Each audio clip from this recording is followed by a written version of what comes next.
In today's video, I'm going to teach you how to replace a data source in Tableau. This skill is particularly useful when you're updating your data sets or if you've received a new set of information that needs to be integrated into your existing visualizations. Let's dive right in and ensure you're well equipped to handle this seamlessly.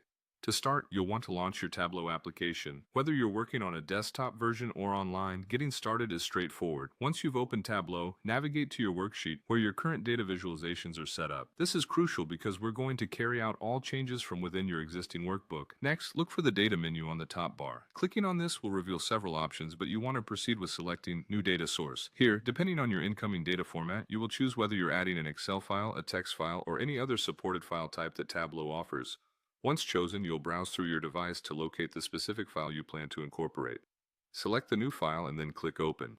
This step will upload the new data into your Tableau workbook, yet it doesn't automatically replace your existing data. So to access the new data, click on a new sheet. This helps us initiate the process where we can view and initially work with our new data independently. Now it's time to replace your old data source with the new one. Locate the old data source in your data pane, right-click on it, and select Replace Data Source. This action brings up a dialog box. Carefully select your old data in the section labeled Current, then, under the Replacement section, choose your newly added data source and click OK. The transition might seem abrupt because you're now transporting your entire visualization setup from one data set to another. To finalize this, you might need to make some minor adjustments. Sometimes removing certain values or recalculating fields is necessary to reflect the new data properly. It's a bit like giving your visualizations a fresh coat of paint. Check for any discrepancies and ensure everything aligns with your intended data narrative.